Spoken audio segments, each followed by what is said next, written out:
Bonjour and welcome to this edition of the Weightlifting World Podcast. Today we're joined all the way from Quebec, Canada by a multi-time Canadian champion, the Canadian record holder in the total at 69 and 75 and also the snatch at 69 kilos. She's an Olympian and a Commonwealth Games silver medalist and she performed wonderfully at the recent World Championships. Welcome Marie-Ève Beauchemin-Nadeau. Hi Marie-Ève. Hi. How are you? I'm very good, and you? Not too bad, thank you very much. You've got a lovely speaking voice for this. It sounds absolutely crystal clear. Was that an okay pronunciation of your name? It's great. It's great, actually. Good. That's good. Okay, so basically, what we're going to do is just talk about your career, really. Talk about how you got started in weightlifting and so forth. So if you wouldn't mind, just kind of start off by just telling us about your childhood, growing up, and any kind of influences that you believe led you down this road to be an elite athlete. Well, I come from a two-children family. Both my parents are still together. It's Guy Beauchemin and Sylvie Nadeau, and my little sister's name is Andréane Beauchemin-Nadeau. She's 7 years younger than me, and I've had quite a really cool childhood with my parents engaging me in a lot of physical activities. So I guess that's quite a start. Yeah.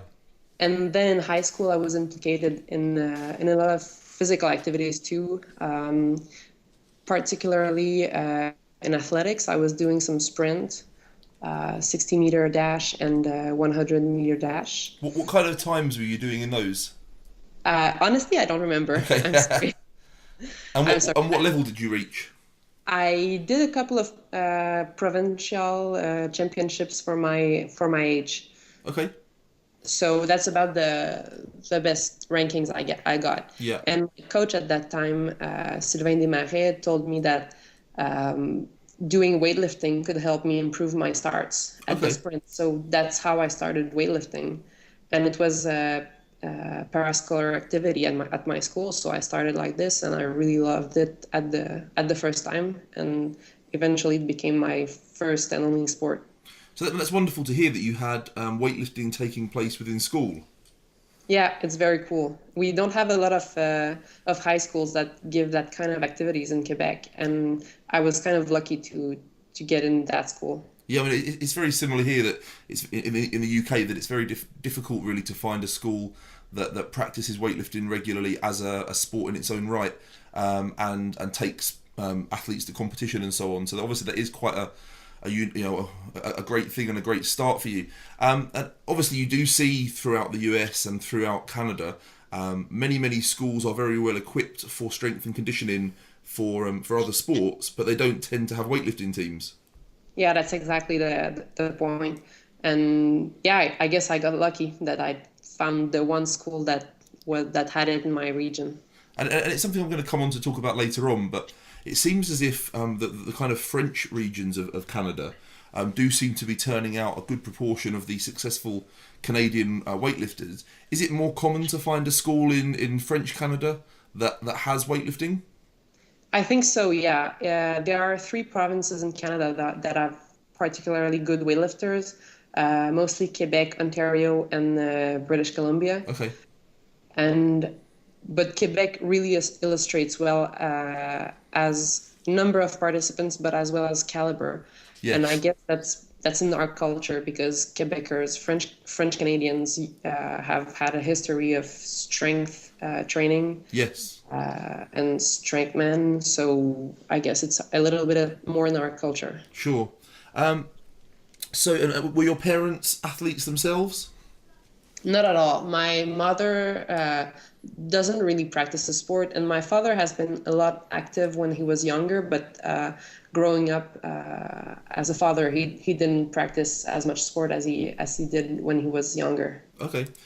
So you mentioned that this particular coach introduced you to weightlifting initially for strength and conditioning for sprinting, but then you took it on as a sport in its own right. Was there a specific weightlifting coach associated with your school? Yeah, it was Pierre Bergeron at that time. Okay, and just tell us a little bit about the influence that he had on your early development.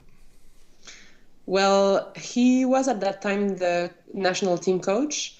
So it was really cool for me to have a coach that was renowned in Canada. That's And I fantastic, guess, isn't it? yeah, What an that was. opportunity! I'm sorry? What a great opportunity early in your development to work with someone of that level of experience. Yeah, exactly. So I was very impressed at first, just to start with someone of that caliber, and I guess that's part of the reason why I'm sorry, I got attached to that sport very fast. Yeah. Because I knew I was in good hands with him. Now he's not my coach anymore because I don't know if that's known or not, but there has been a couple of problems with his. He had legal problems. I'm Okay. sorry, but then so he stopped coaching, and now I'm working with Guy Marino. But yeah, he has helped me for a lot of time in my development as an athlete. When we see sprinters training, and some of them do the Olympic lifts, a lot of them don't do them to their full degree. They certainly don't do a full squat, in a snatch or a clean and jerk. When you were sprinting and you started to do Olympic lifting to aid your sprinting, was it the same story, or did they promote the full range of movement? I started weightlifting to help my sprinting, but there was two different coaches at that time. I had my athletics coach and my weightlifting coach, and the weightlifting coach really wanted me to do weightlifting, so he did taught me the full movements. Huh. Yeah. And so what was your training like during this? So how old were you when you first started weightlifting? I'm sorry? How old were you when you first started weightlifting? I was 15 years old. So you were 15, and so I guess you had a period of around 3 years where you weightlifted within the school environment? Yeah, 2 years actually. 2 I was years. in. We only have 5 years of high school in Quebec, so I had my last year of high school, and then I went to my post-secondary degrees, continuing weightlifting. So what was your training like during those school years? How many days a week, and what kind of volumes and this kind of stuff? In my first year of training, I was actually doing athletics, weightlifting, and playing soccer, which is football, I guess, for you. Yeah. So I was training in weightlifting, I think 3 or 4 times a week for my first year. Yeah. And then in my second year of training in weightlifting, I really wanted to perform a lot more. So I stopped doing my athletics and I stopped doing soccer. Yeah. I was training at that time like 9 or 10 times a week. Wow. So it was really a high load for a young athlete, but I think it served me well. And when you were doing those kind of, whether it was 3 or 4 times a week or up to sort of 9 times a week, what would a normal structure of a session be for you? I'd start with a technical movement, either snatch or clean and jerk, Yeah. and go on with pulls, squats, and usually presses or something, a last movement that would just make a little more musculation or something. Yeah. And in the classical, the technical lifts, what were the kind of rep ranges like, and how often would you push towards, say, above 90%? I have always been tempted to push a lot, too much, I think. Okay. So I've always aimed at giving 100% effort at least. Yeah. As of charges, I don't remember very well because it's quite some time ago. Yeah. But I guess I was clearly near 90% almost every time I was training. Oh, really? So almost a Bulgarian approach. I'm sorry? Almost something akin to the Bulgarian system. I don't think it was kind of the Bulgarian because I was not in one repetitions, but it's just that I was not technical enough, I guess, to be able to put my the best weight I could put. So I was really more training on my technique than on my strength at that time. Okay. And you mentioned that after that you went on to university. What did you study at university? I'm a med school student. Med school. And you're still there now, still studying, or? I have had my doctorate degree right now. Okay. And I'm training to be a general practitioner. So Fantastic. yeah. So do you, just out of interest, and obviously you're someone that studied medicine, do you feel that that has in any way given you a different perspective on how your body works in a weightlifting environment? Yes, and the contrary too, meaning that my weightlifting training has helped me with my medical training Oh, too. really? Yeah, I think so because I have a lot more notions in the nutrition and physical activity and Yes. how the body works. But as well, my medical training, I've studied anatomy and I've studied the classical injury types. Yes. So I think I'm more alert to those kind of things. Well, I'm not sure what it's like in Canada, but it's unfortunately very common and probably almost statistically normal that your general practitioner will have minimal knowledge about diet and nutrition. Is that similar in Canada? I'm not sure exactly how was the medical training if we put 10 years ago or 20 years ago, but right now we kind of have a lot of training in nutrition as well. Yes. And we are starting to work more and more with nutritionists as well. So we can send our patients to see nutritionists that have a better formation than us in that kind of knowledge, but we still have quite a good base. That sounds very good. It sounds more positive than perhaps what we have here. So you moved into university, and did you obviously you weightlifted within the university environment? We had no university training facilities Okay. For weightlifting and no coaches as well. So I continued training with my own coach, Okay. my own club. But I had to change city to go to the university. I have been training in the neighborhood of Montreal in the suburbs. Yeah. And my university is in Sherbrooke, which is, I guess, 2 hours drive about. Okay.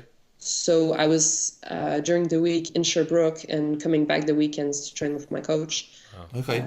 So yeah, it's been quite a challenge to get to train by myself. There was a Yes. club there, but my coach wasn't there. So So what would you do in the week? Where would you go and train? And were there facilities in the local vicinity where you could go and drop weights and so on? yeah, there was a local club in Sherbrooke, Okay.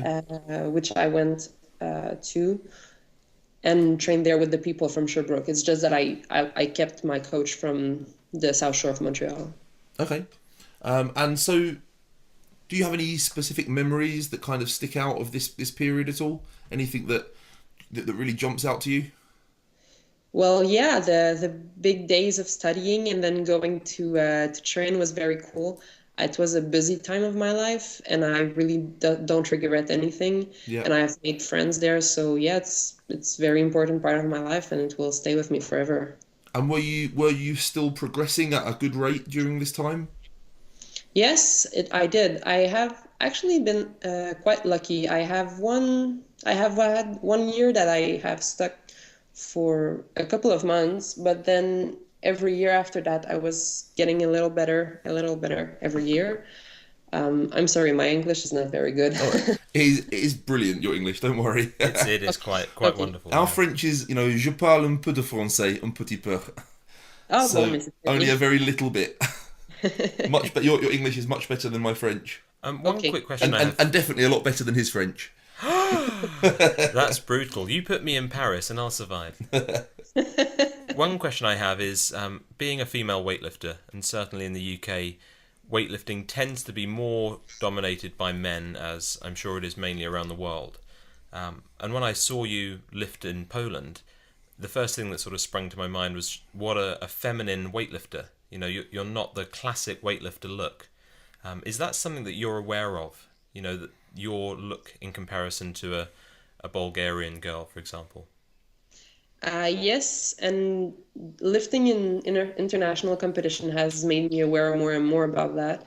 And mostly after the Olympics, a lot of people were talking to me about that in the presentation I was kind of the most feminine one. Yeah. And it really struck up to them. And yeah, it's kind of cool, I guess, but all the Canadian weightlifters are very feminine, I guess. Yeah. I think you are more than most. But the other question, in Canada, is it easy for a girl to start weightlifting, or do you think there is still this Stigma. stigma attached to being a weightlifter and a girl? I don't think there is that much of a stigma right now. Usually when I say that I'm a weightlifter, people are surprised because they don't know what really weightlifting is. They Yeah. think it's pumping muscles and just building muscle. But once they realize what the weightlifting means, they understand that it doesn't necessarily mean to have big muscles and everything. So it's kind of getting more and more in the common knowledge that a weightlifter can be really slim and everything. Sure. First of all, and second of all, we have about 40% of our lifters in Canada that are women. So wow. It's kind of a very good proportion right now. I'm going to ask a semi-controversial question, and feel free to no comment if you wish to. But what you say when you go to World Championships and this kind of stuff, and you see perhaps some of the girls don't look as feminine as they may do, do you have things pop into your head and wonder why this isn't the case? Who doesn't? Yeah. I guess it would be a little bit of a hypocrisy not to answer that question, so I will. Okay. Yes, everybody knows that there is doping in weightlifting. Yeah. And that one of the secondary effects of doping is virilization. And as a doctor, I'm very aware of that. Yeah. So I guess in countries that the rules are more strict, as in the UK, as in Canada, the people don't try to use doping agents because they know they will get caught up. Yeah. And they know the effects.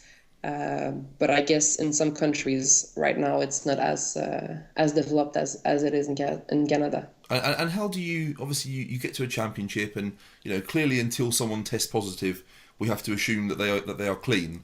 But human nature is that you look at someone that appears to the human eye to be virilized to a degree.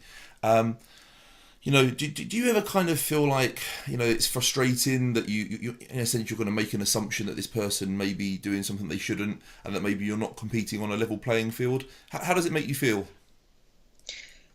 At first, I was very frustrated about that, but then I'm figuring out more and more right now that I can be as strong as they are right now. Yeah. It's just it will take me a lot more time. So I'm just training harder and harder, and someday I think I'll be as strong as they are. It's just I need more time. Yes. All right. So when you were training during your school period and university, who were the weightlifters that you particularly looked up to and admired? I haven't looked up internationally a lot, mainly because of that. So I was more concentrated in what was happening here in Canada. Okay. But the first name that comes to mind right now is Christine Girard, who won a bronze medal in the last Olympic Games. Yeah. Sure. Fantastic. She's a very good friend of mine, and I think she has an approach to training that is really exemplary. And from 2008 until 2012, she has trained with one thought in her mind, the Olympic medal. So I was very impressed with her performance there, but also with all the hard work she put in training in the meantime. I love her fire when she lifts. She comes out on the platform and she is so ready and up for it.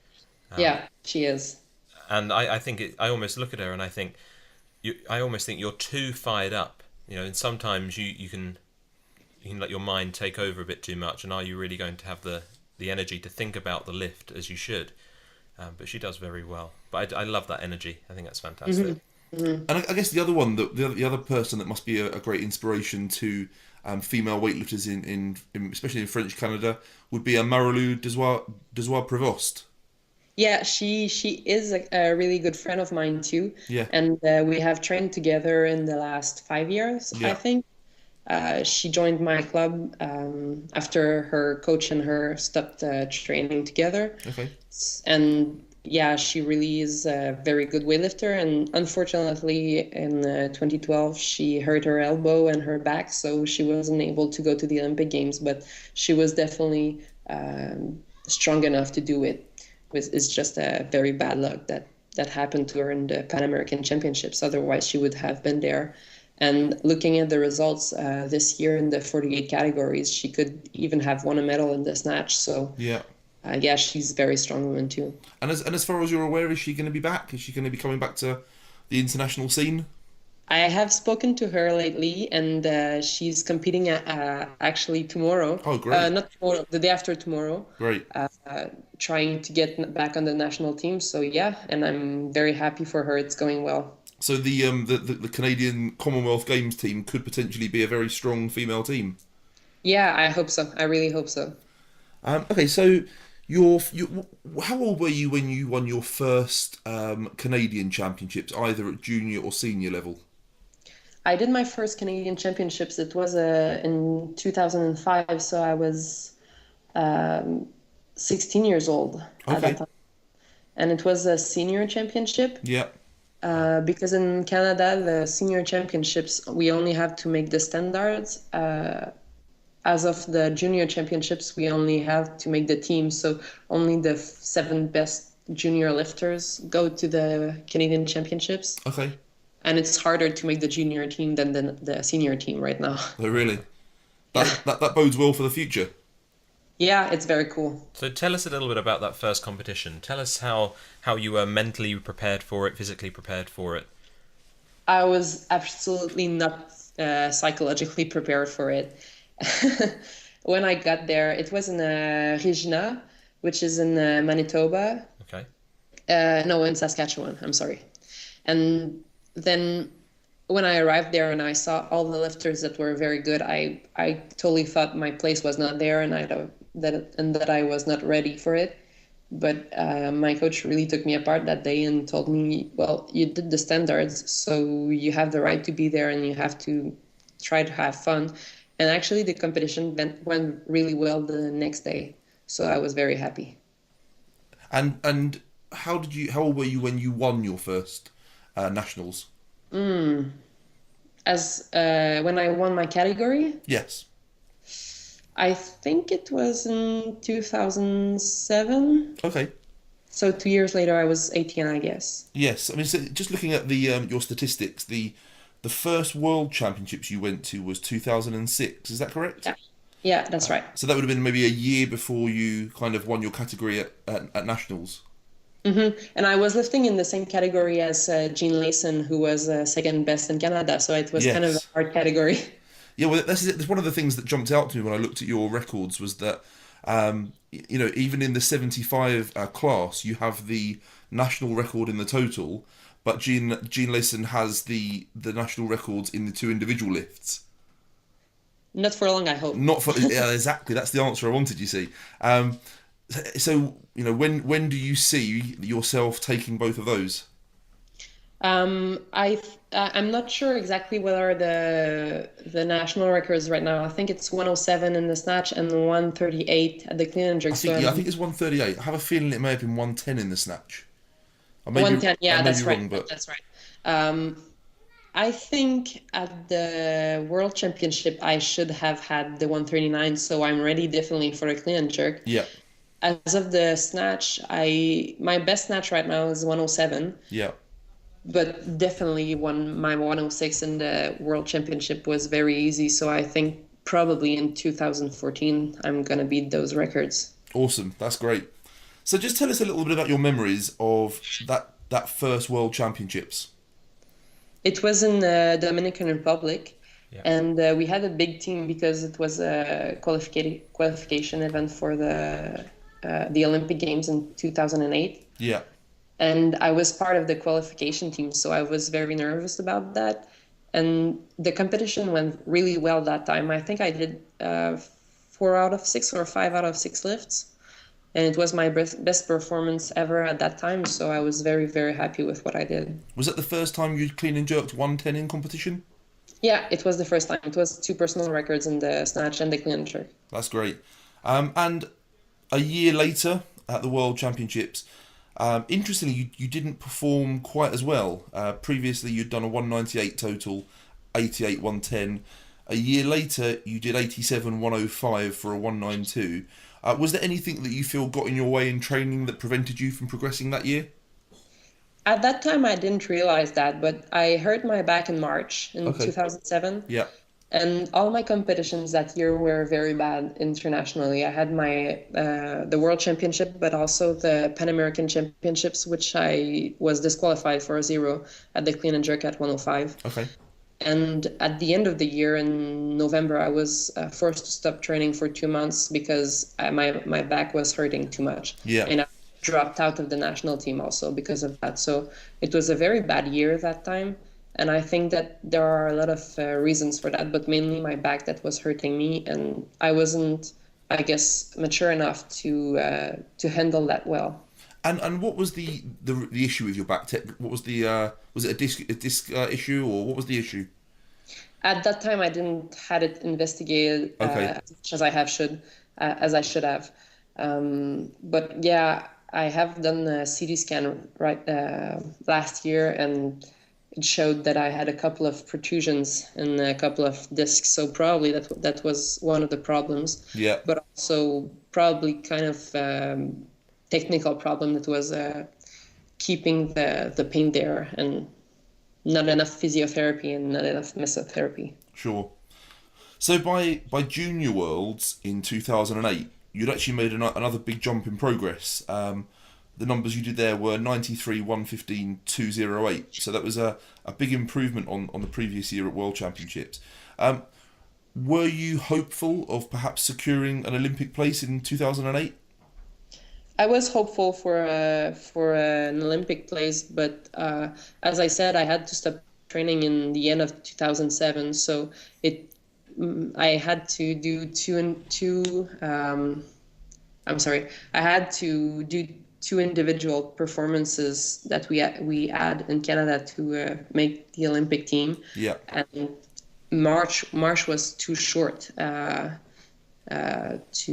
be prepared enough. So at the national championships in May, I was kind of ready in the close to the Olympic team, but in March I was not ready enough. So unfortunately, I couldn't qualify at that time.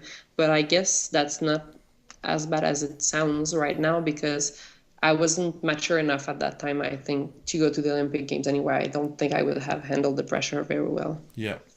And obviously, you'd mentioned earlier that even during your school time, you were training kind of 9 sessions a week. How had your training changed by the time by say 2008, when you were an established international lifter? I was training a lot less at that time. I have been training 9 times a week for my last year of high school. Then I went to CEGEP, which is kind of college, I guess. And I don't know your school levels in the Okay. UK, but yeah.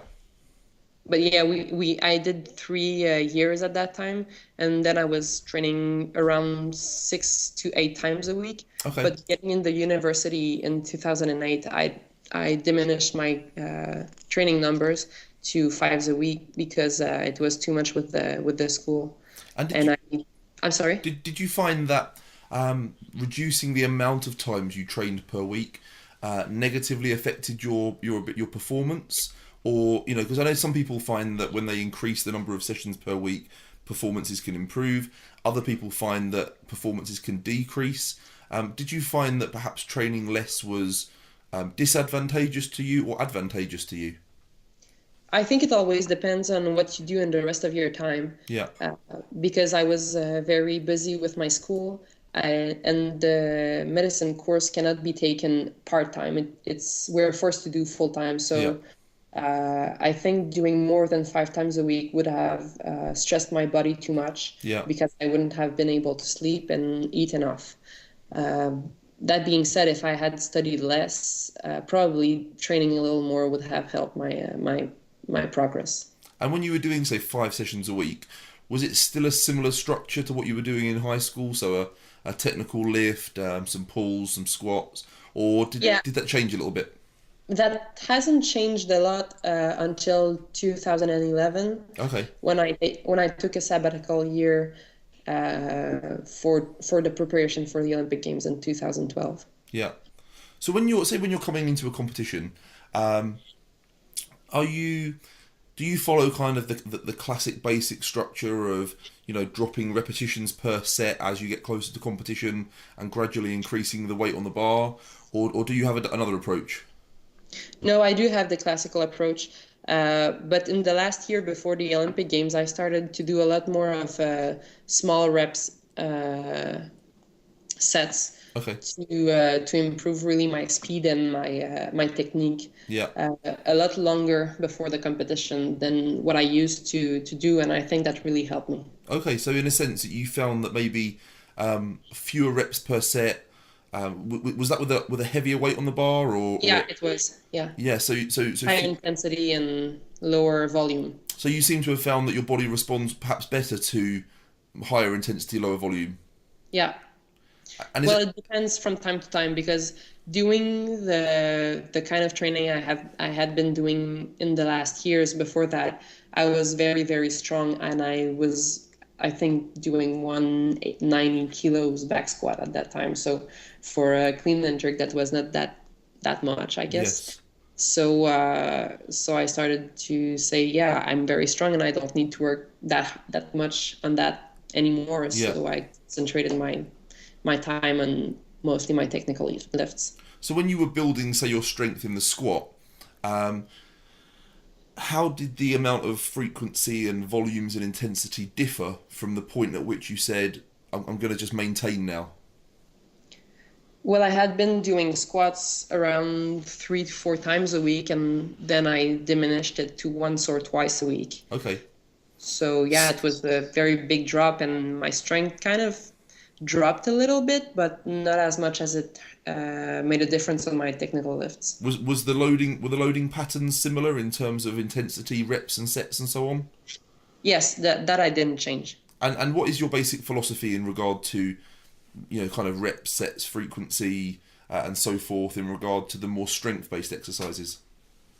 More and more, I think that doing more than 6 reps is kind of unuseful. Okay. For the kind of strength we need in weightlifting, because in higher repetitions the body gets tired and we're not able to use our muscles as properly as we do in lower reps.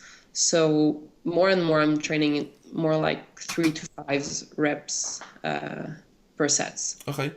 And how do you determine what you would do on each day? Would you come in and see how you felt on the day, or is whether it's going to be 3 or 4 or 5 reps pre-planned? Is the weight pre-planned?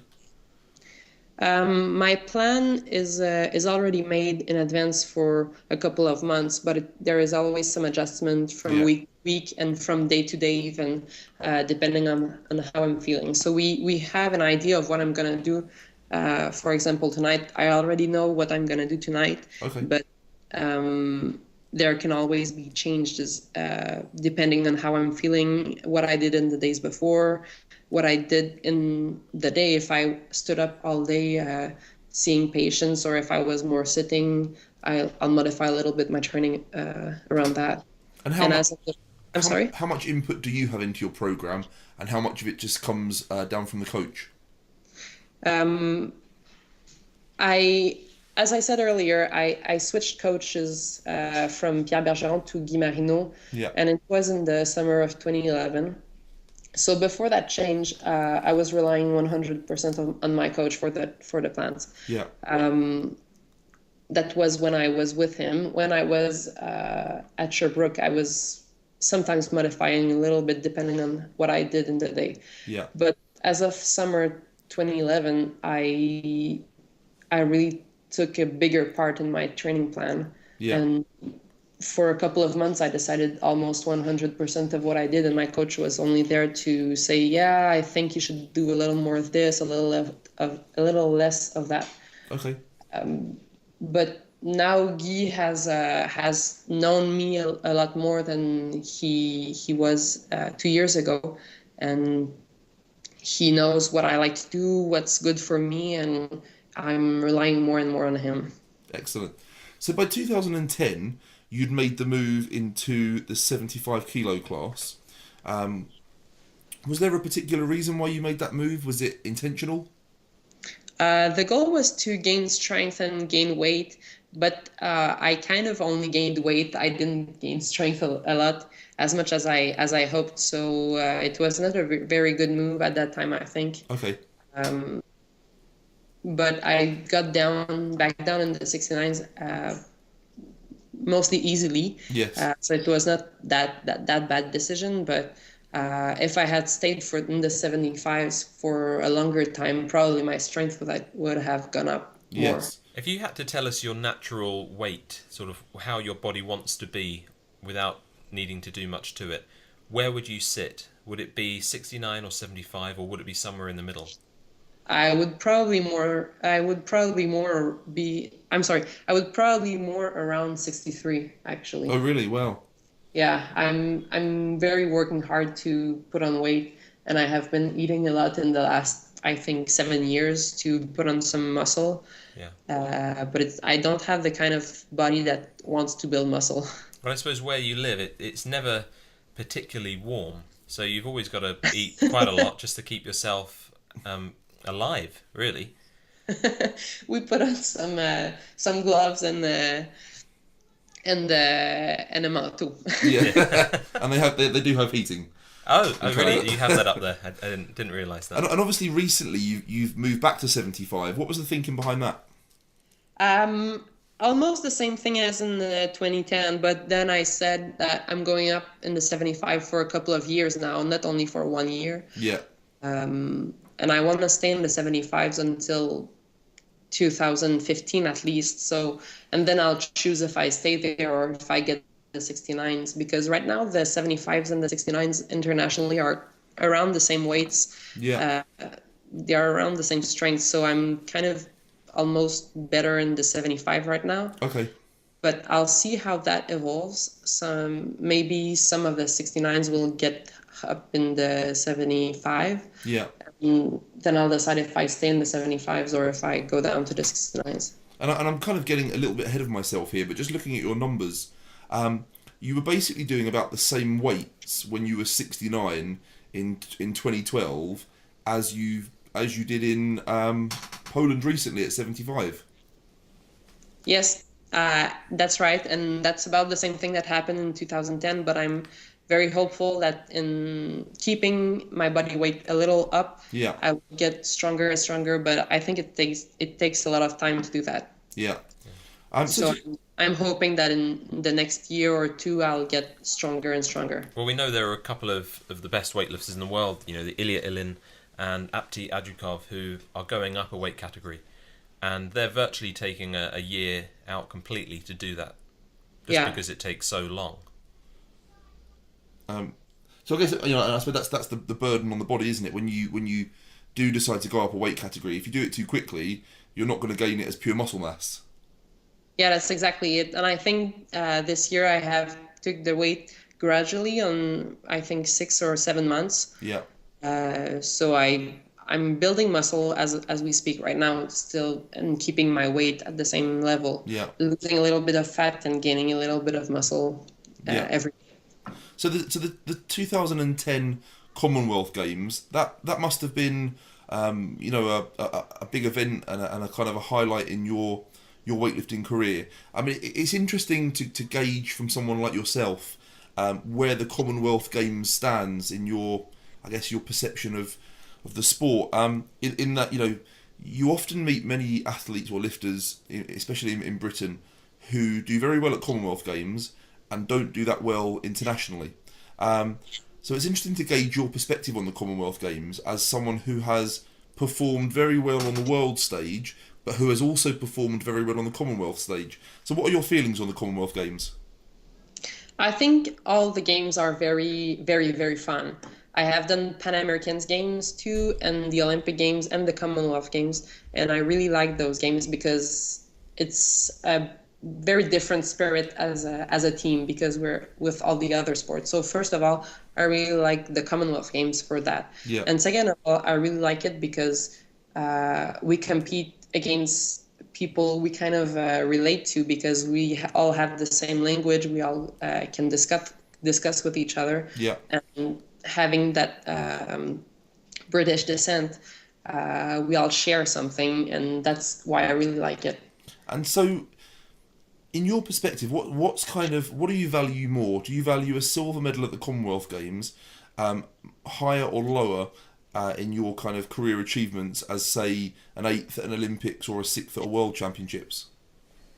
I think the 8th or 6th place in the World Championships or Olympic Games is worth a little bit more than a silver medal, because it's just that all the competitors that I beat to get there are not in the Commonwealth Games. Yeah. So, and the one that have two that are not there. So it's kind of more of a challenge to do that. But I have not won any Commonwealth gold medal as of right now. So it's still a challenge for me that I want to do well in Glasgow and beat everybody that will be in my weight class. And if you were to win the gold medal in Glasgow, when you got back to Canada, would that garner you more media attention and more press than, say, a 6th at Worlds or an 8th at an Olympics?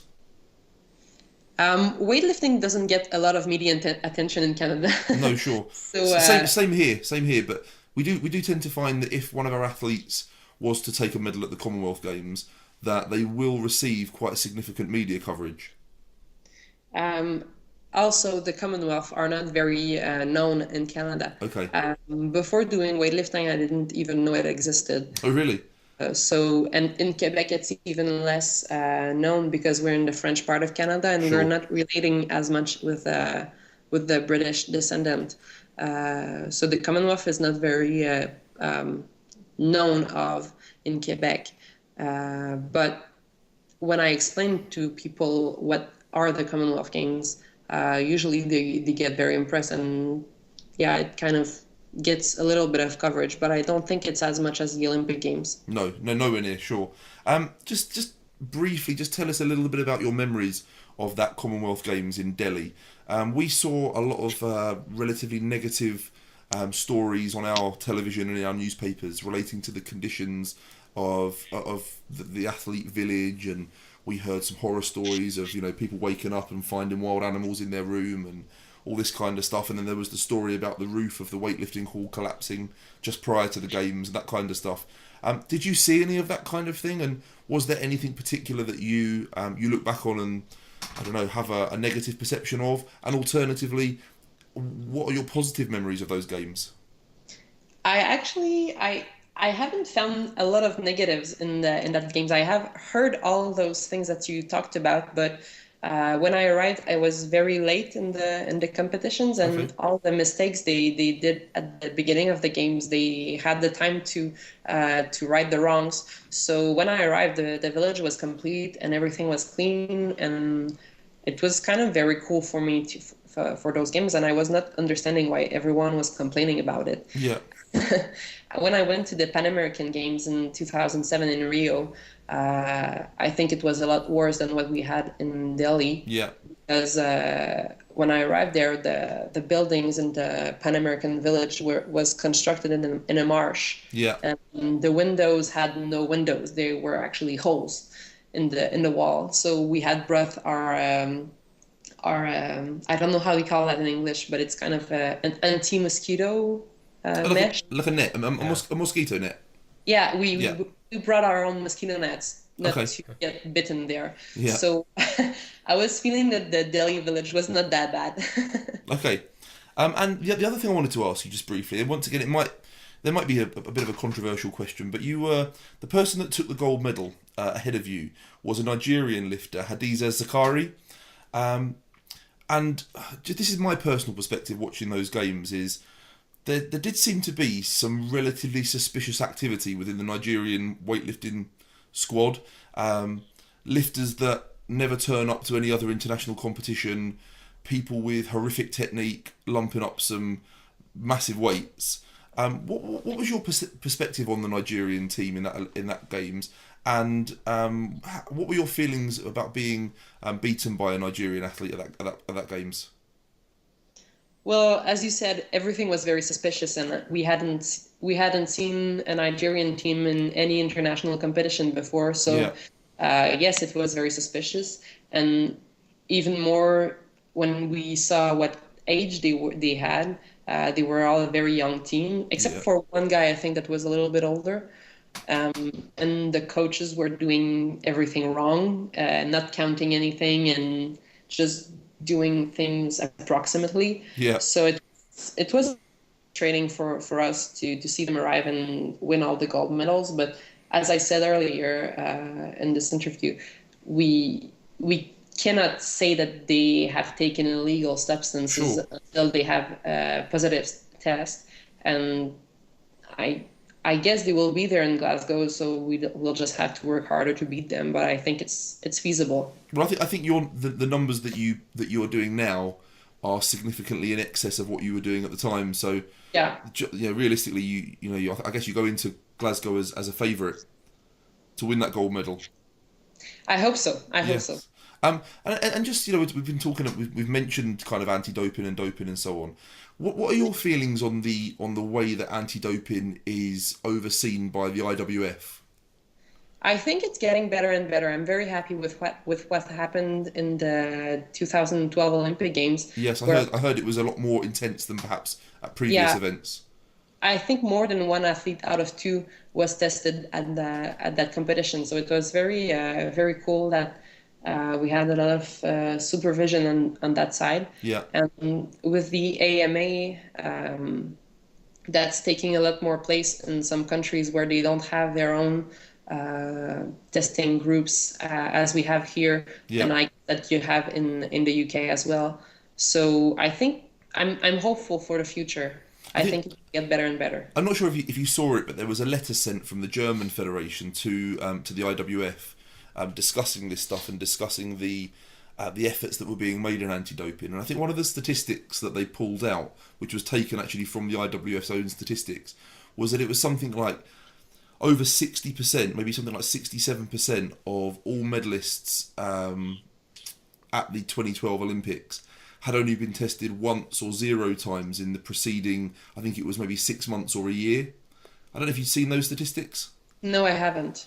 But it's, I'll forward it to you via email. But it's an incredible letter, and it does make you question. I mean, you go to an Olympics and you see this very intense testing taking place, but of course the time that the testing is most valuable is away from the Olympics, in training, in the out of competition time. So I think it's it was interesting. It'll be interesting to see how that changes and develops over the next couple of years. As they've made a lot of noise, obviously, about improving the amount of testing that's taking place. But it'll be interesting to see whether it actually does change or not. Well, I guess we have to complain. We have to say that it's not right that some countries are tested and some are not. Yes. And I think the last developments that was happening in the IWF is that the federations that don't test their athletes home will not be able to participate in international competitions anymore. Yeah. I don't know if you've heard about that. So I have heard about it. It just seems to me like it's almost insane and ridiculous that that's even a question.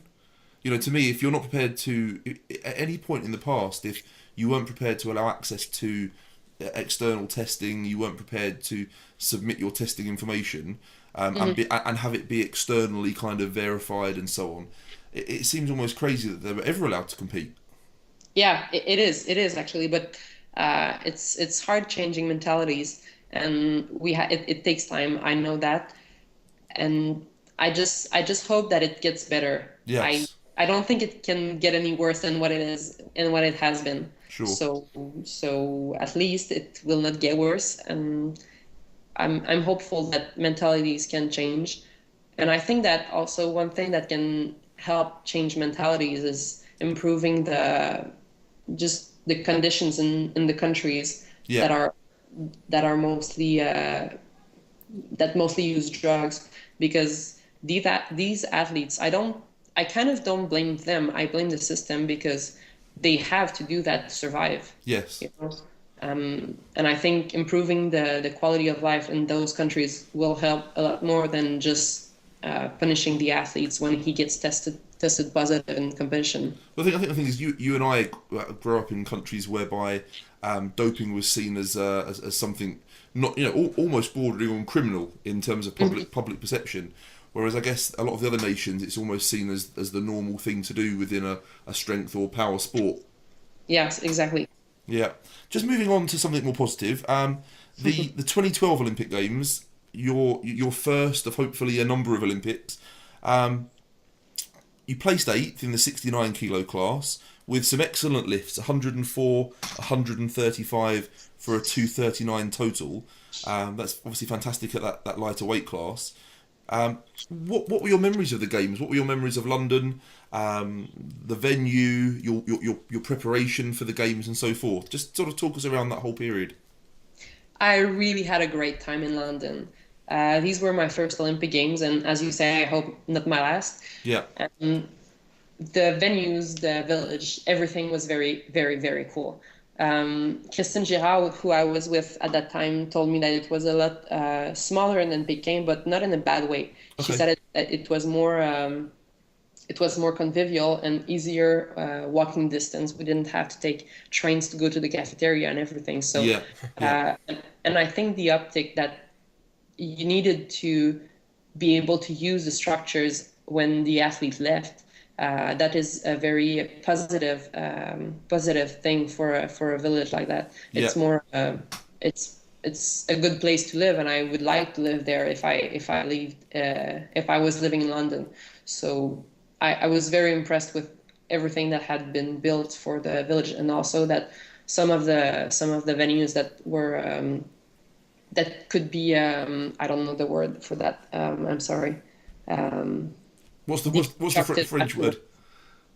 What's the French word? And we'll do our best to not be able to translate. Pour être déconstruit par la suite, but deconstructed. Okay. Afterwards. Yes.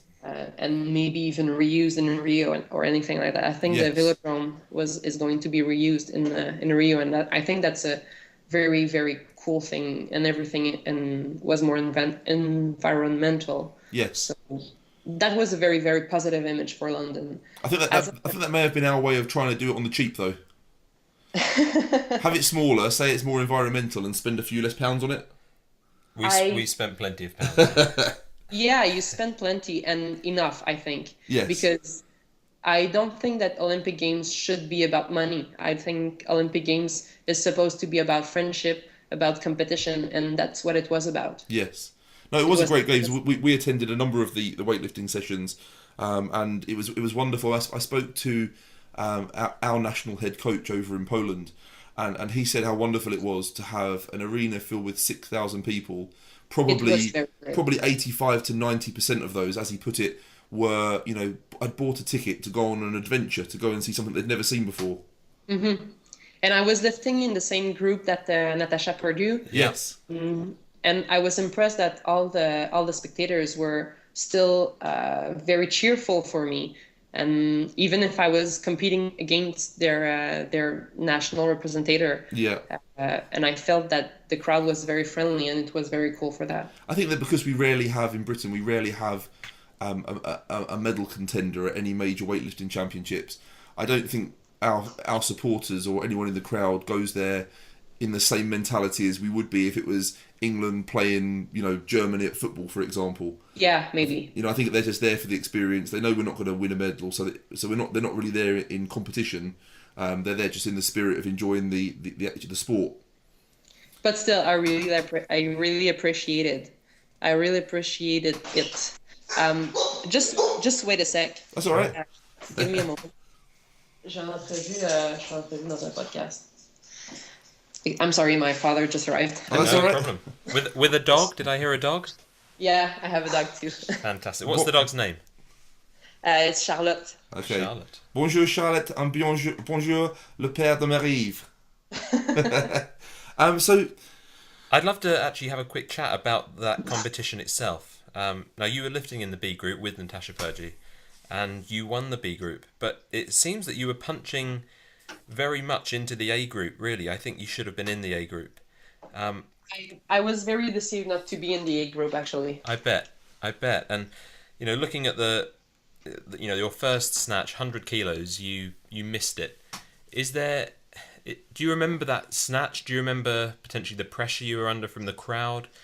What was it about that snatch that made you miss it? It has happened to me a lot in international competition, missing my first lift, mostly in 2007, but also I think once in 2008 and in 2010 that I've missed my first lifts. And usually it's not because I'm not strong enough or the lift is too heavy. It's just that I'm very stressed to miss it, and I miss it. Sure. But then I get back in with my coach and I say, I'm so strong, I need to do this. Yeah. So in the second time, I usually do it really easily. And I think it could be a massive disadvantage for a strong lifter to end up in the B group, because just looking at your numbers, I believe you would have been following yourself on at least one or two of the snatches and most of the clean and jerks. Yeah, that's right. There is that, and also that being heavier and being close to the 9th and 7th place, the lifters then know exactly what they have to put to beat me. Yeah. So yeah, being in the A group could have helped me gain maybe one position. Yes. So looking at your competitors, obviously your group was won by Rim Jong Sim of the People's Republic of Korea, or we'll say North Korea. In Poland, we spent quite a lot of time with a few of the North Korean lifters, and we found them to be lovely. Really sweet, gentle people, and very, very friendly. I don't know if you had any time to sort of spend with any of the North Korean team, but what was the sort of feeling around them? Because they're one of these sort of nations that doesn't get let out into the world very much. Certainly their testing scheme probably isn't as strong as what it would be in the UK or in Canada. What was your feeling? Unfortunately, I have never been around one of People's Republic of Korea as athlete. Being in the B group, I was not in the same session at the Olympic Games, and I don't think there was any in my group this year.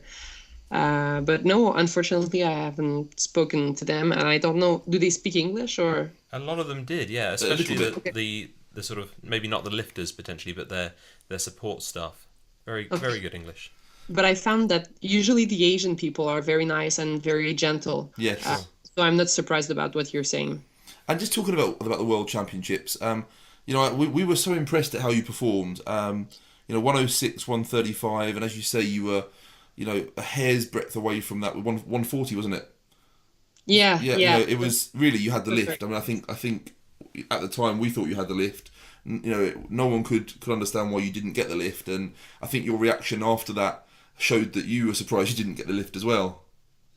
I was very surprised. I didn't understand exactly what was happening. Yeah. I didn't see that my toes stepped on the line, but afterwards my coach met with Sam Kofa, who was on the jury at that time, and he said that it was not a bad lift because I stepped on the lines. No. My understanding is that the platform is 4 meters by 4 meters, and as long as your toe doesn't go over the 4 meter platform, that wouldn't be an issue. Yeah, I don't think it should have been an issue, and I still don't understand why they buzzed. The main thing is that the jury could not reverse the decision because my knees were bent when I dropped the bar, but even Sam Kofa didn't understand why they buzzed. Yes. So I still don't have an answer for you. I'm sorry. I think one of the things that frustrates me most about weightlifting is that you don't have the right to even ask why a lift wasn't given. I think we, when we see it, we just had our regional championships in London, and on one of my athletes, she had a lift not given that to everyone else's eye, even the technical director of British weightlifting couldn't understand at all why when he saw the video it wasn't given. And it just seems a shame that we don't have the right to submit a request or whatever to the referees, or maybe to appeal, across your 6 lifts, that maybe you have one challenge like you do in tennis, for example. Yeah, that sounds good. A slow motion review. What do you think of that?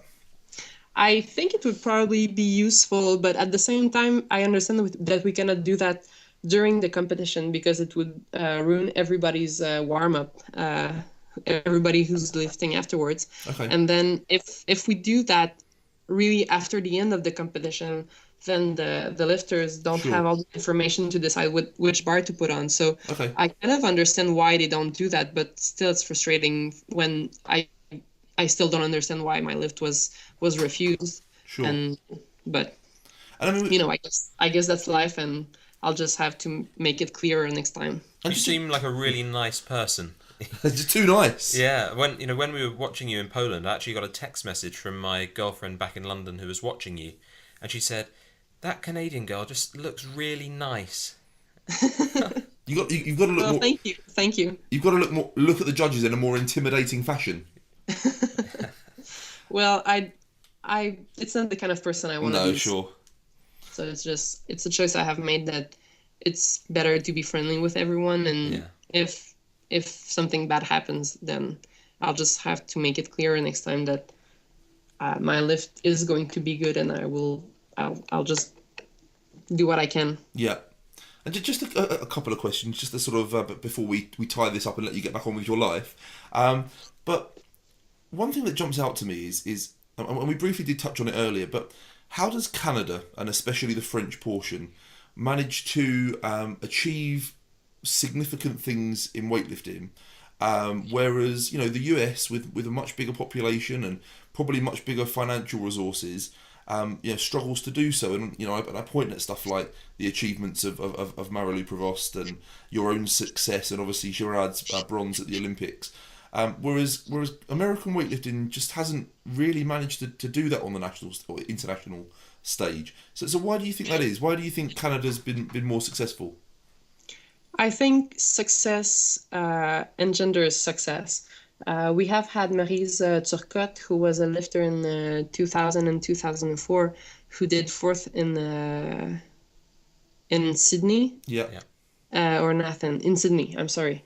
And I think that really gave French Canadians the will to start training, and a lot of young women started to train at that time, and I think there was a motion that was engaged at that time, and Christine's bronze medal is pushing on that also, and maybe my sixth place is pushing on that. Yeah. And the more success we have, the more people want to try it and want to do well, and they realize that they can do it. So I think that's kind of a motion that was set in place with Marie's great result. And so I guess the logical follow-on from that is that, if, for example, America were to have a couple of successful lifters break through, that you think that maybe they would follow suit? Maybe. I don't have the final answers to that, and I don't think anyone can really have that answer, but I think this is at least part of the answer. And the other part of the answer is what I have told a little bit before, that we have had a lot of strongmen in Quebec. If we think about Louis C, if we think about Hugo Girard, who is a strongman also. Yes. And we have that culture in Quebec, so we're not afraid of it, and we know what we have to do, and we just continue to train even if we have struggles. Well, I think even the two guys that are kind of battling it out for the title of Canada's strongest man in strongman are both French Canadian currently, aren't they? I think Louis-Philippe Jean is one, and there's another one as well. I don't know them. I'm sorry. Okay. The other question. Obviously, where would you say you are in your career at the moment? In the kind of middle portion? Yes, I hope I am. I definitely want to train until 2016. Yeah. Because I think I can do a lot more than what I'm doing right now. But also, I would like to try to go until the Olympic of 2020 in Tokyo. I'll still be young. I'll be 31 years old at that time, and it will depend on what happens with my my medical career, and if I eventually want to have child. Yes. But as of right now, I think I'm gonna train at least until 2020. Yeah. I think I can be even better than what I am, and the goal is just getting the best me I can be. And just if you were gonna kind of give some specific goals, what would they be? I want an Olympic medal, and I think. I definitely think I can do it. And as of bars, I think for 2016, probably 115, 145 would be a really cool goal. At 69 or 70, 75? Either 69 or 75. Okay. Yeah. I would be very happy for that. Yeah. And maybe in 2020, 120, 150. I don't know. Yeah. That's aiming, but If you don't But make it to Tokyo, I wouldn't be too worried. I've been there, and it's very, very busy. And I think if I remember how busy the Olympic Park was for London, Tokyo is going to be a nightmare. it will. But an incredible experience, something so different. Yeah, and also it's a totally different culture, and I have always wanted to go to Japan, and that would be a great way to go there. Do you like sushi? I do. It's really well, good. perfect. And just looking back over your, so the half of the career you've already had, are there any regrets that jump out? Anything you would look back and do differently if you could speak to the younger version of you and give them some advice as to something to do differently? And also, what have been the highlights so far for you? I'll start with the highlights. Of course, there is my performance this year and last year in the Olympic Games and World Championship that really struck out. Yeah. That I'm very, very proud of.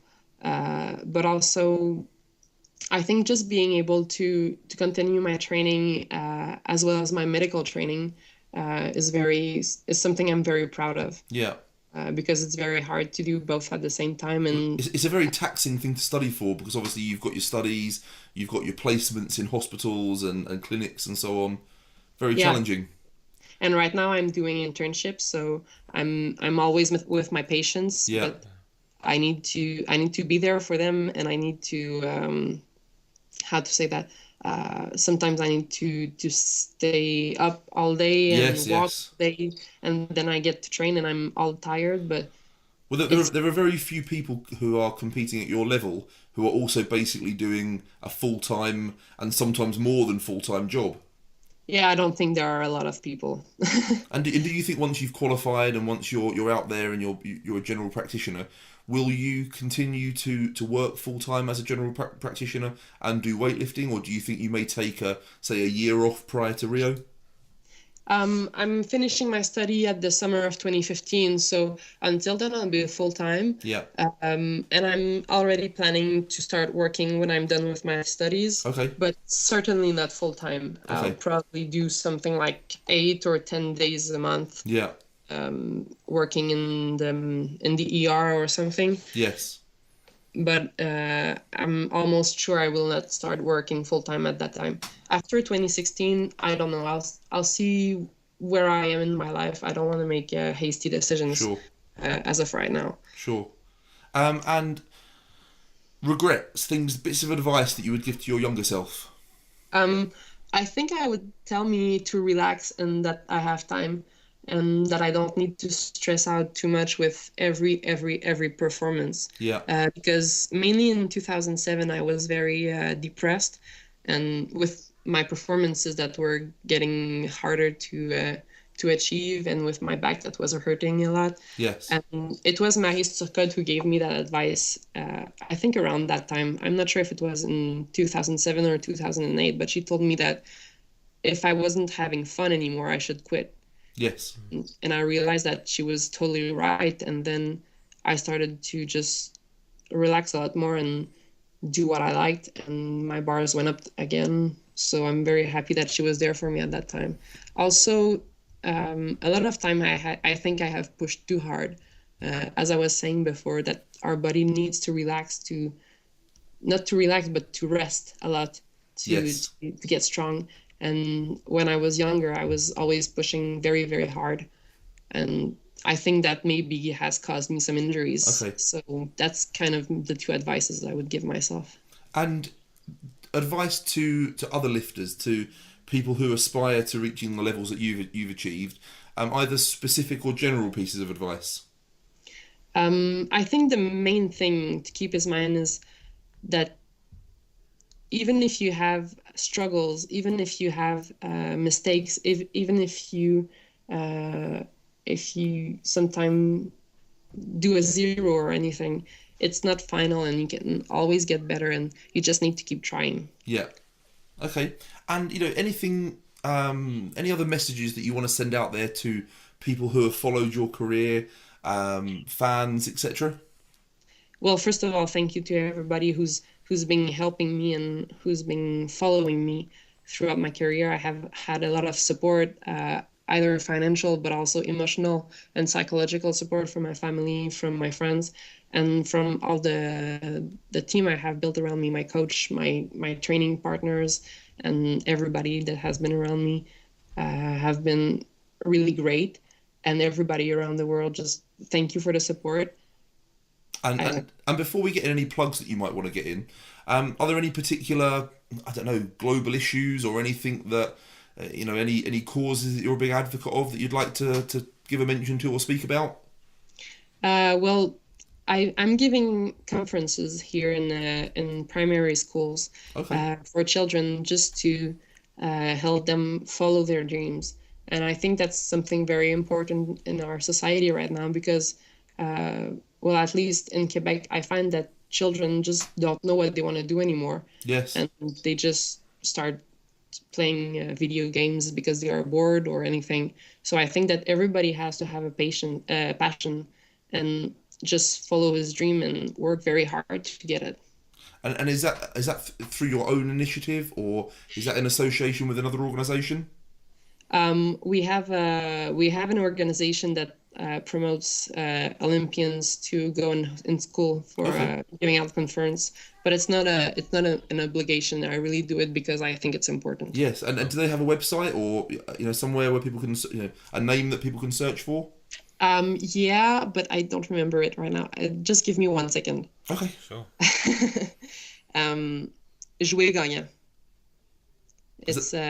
It's their name, Jouer gagnant. Okay, so just spell that for us for those of the listeners that don't speak French. And us. Yeah, whatever. I got that straight away. Yeah, sure. JOUEZ. Yes. GAGNANT. Okay, excellent. That's brilliant. So what is the choice? Obviously, the first bit is to play, isn't it? Is the verb to, well, not the verb to play, but is basically saying play. What does the second word mean in French? The first one is play, but it's jouer. It means play, but also doing sports. Okay, yeah. And the first one is winning. Okay, excellent. And any plugs that you want to get in for your own website or Facebook page, Twitter, any projects that you're involved in, anything at all? I only have a Facebook page. I don't have a web page or a Twitter for follow. But my page is Marie-Ève Beauchemin-Nadeau with only spaces, no hyphens. No, I'm sorry. Hyphens. I don't know what that word is. Dashes. No dashes. Yeah. So yeah, that's my Facebook page as an athlete, and also I need to say a big thank you to all the people that have contributed financially to my career, principally the government in Quebec and Canada, who have helped me a lot, and also there are a couple of foundations that have helped me, but mostly the Alliance Sport Études and the Fondation de l'Athlète d'Excellence du Québec. Fabulous. And do you have any specific sponsors that advertise on your singlets or anything of that nature? There is nobody that really advertises, but I have had support from my community. Mainly there is something we call here Première Moisson, who's giving out bread and meat for me. So they have helped me a lot during my preparation for the Olympic to get healthy food, and they are still helping me. So I'm very grateful from them. That is wonderful. Well, listen, Mary, thank you so much for joining us today. We really appreciate you giving us your time and giving our listeners your time. So thank you very much, and maybe we'll be able to catch up with you at some point in the future, perhaps in the build up to the Commonwealth Games or after, given that you'll be in closer to our neck of the woods. Any last quick words before we sign off? Well, first of all, thanks to you to giving out time for weightlifting to get known a lot more, and for weightlifters around the world to get to know other weightlifters and weightlifting fans. So thanks to you for doing the interview and being interested in even far away weightlifters. And also thanks to everybody who's listening to this interview for just following my career and being interested in what it's like to be a weightlifter in Canada. Well, thank you for all the lovely information you've given us. Yes, so we have listeners from all over the world, and you know, it's not just a kind of a British podcast. Okay. So there's people listening from everywhere. Really, one of the things we wanted to do with the podcast was, you know, as fans of weightlifting ourselves, and we lift a bit ourselves, but we wanted to let people hear who the people behind what we see on the platform are. You know, to get to know the weightlifters better as people, and understand them better as people. You know, in many other sports, you know, the media coverage is so great that we know who LeBron James is as a person, or we know who David Beckham is as a person. But with weightlifting, you know, it's delivered in a very dry fashion a lot of the times on the television, if it's broadcast at all. So we wanted to give people the opportunity to get to know their heroes, I guess, a bit better. Well, congratulations. I think you're doing it very well. Great. Thank you very much, Marie-Ève. Merci beaucoup. Merci à vous. And we'll see you again soon. Thank you. Thank you very much. Bye-bye. Bye.